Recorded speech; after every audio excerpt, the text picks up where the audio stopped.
Hello my dear children.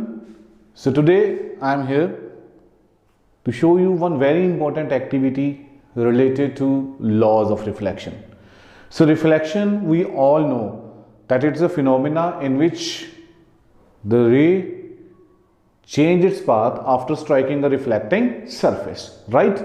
So we have few important terms related to this. One is incident ray, which is coming on the surface after striking, going back, that is reflected ray, and one perpendicular line we are drawing on the surface, that is known as normal, right? But today I am going to explain these laws of reflection. Dear children, laws of reflection. We know that first law says that angle of incidence is equal to angle of reflected. The angle of reflection means कि जितने angle पे रे आके surface पे strike करेगी, और angle कहाँ बनता है? हमेशा नॉर्मल और इंसिडेंट रे के बीच में, इन दोनों के बीच में.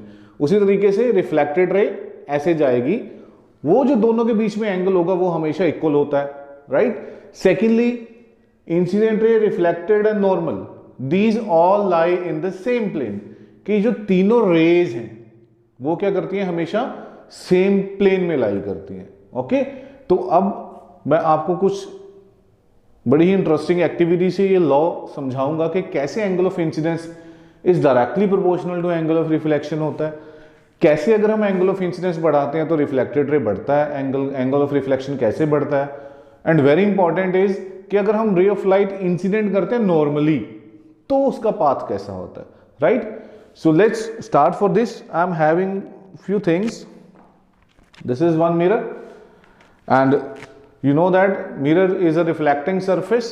So when the ray of light will strike on this mirror, so here I am sending the ray of light, you can see the path. Okay, to make it more visible I am going to use a dark room, right? I am creating a dark inside the room, so it's a complete dark now. I hope you will understand this better. So this ray you can see, okay? Now I am striking this ray on the here. Now dear children, see this ray which is coming from this laser pointer, that is incident ray.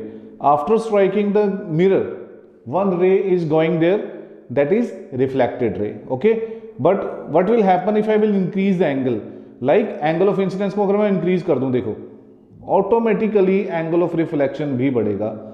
अगर मैं angle of incidence को कम करूंगा तो ये भी कम होता जाएगा. देखिए नीचे चला गया, स्मॉलेस्ट एंगल ऑफ इंसिडेंस कम हो गया. अब जैसे जैसे एंगल ऑफ इंसिडेंस बढ़ाता जाऊंगा बढ़ाता जाऊंगा बढ़ाता जाऊंगा बढ़ाता जाऊंगा, एंगल ऑफ रिफ्लेक्शन ऑटोमेटिकली इस तरफ से बढ़ता जाएगा, right? What I mean to say कि जब लाइट इस पे स्ट्राइक करती है तो जैसे मैं इसको नीचे लेके आता हूं तो एंगल ऑफ इंसिडेंस कम होता है, उधर से रिफ्लेक्टेड जो रे है उसमें वो भी डाउन आ रही है, तो इसका मतलब एंगल ऑफ रिफ्लेक्शन भी कम हो रहा है. और जैसे जैसे मैं इसको ऊपर लेके जाता हूं तो एंगल ऑफ इंसिडेंस बढ़ेगा, एंगल ऑफ रिफ्लेक्शन भी बढ़ेगा. जितना ये बढ़ेगा उतना ही वो बढ़ेगा. तो what does it say? It proves that angle of incidence is equal to angle of reflection. Just watch it one more time. So this is again striking smaller angle of incident ray and reflected ray. It's very clear from these waves. Now when I will increase this angle, so you will see कि angle is increasing, okay? When decreasing तो equally वो decrease भी करता है. ऐसे angle of incidence decrease तो angle of reflection भी decrease करेगा. अब most important is when the ray of light strikes normally. Now if ये देखो जैसे जैसे मैं increase कर रहा हूँ बेटा तो ये increase होता जाएगा, लेकिन जैसे ही मैं यहां आ गया 90 डिग्री पे, सी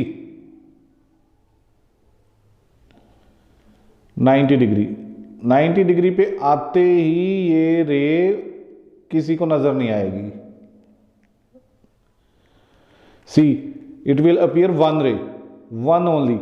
सो what does it show? It shows that कि अगर आप इंसिडेंट रे को नॉर्मली आप स्ट्राइक करवाते हो तो हमारे पास क्या बनता है? We always get the same path. तो एंगल ऑफ इंसिडेंस यहां पे जीरो हो गया तो एंगल ऑफ रिफ्लेक्शन भी जीरो होगा, तो रे उसी तरफ से वापस आएगी.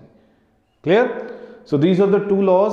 And same way incident ray, reflected and normal. बच्चों फिर से ध्यान दीजिए, incident ray, reflected and normal, they all lie in the same plane. देखिए अगर इंसिडेंट रे मेरी इस प्लेन में है तो रिफ्लेक्टेड रे भी इसी प्लेन में होगी। अगर इंसिडेंट रे मेरी इस प्लेन में है तो रिफ्लेक्टेड रे भी इसी प्लेन में होगी। अगर मेरी इंसिडेंट रे इस प्लेन में है, again the reflected ray will be in the same plane. So this is the meaning of incident ray, reflected ray all lie in the same plane. As you can see here on the board, incident ray, reflected ray all lie in the same plane. So I hope you all have enjoyed this activity and understood the laws of reflection in easier and understandable way. Thank you so much for watching the video.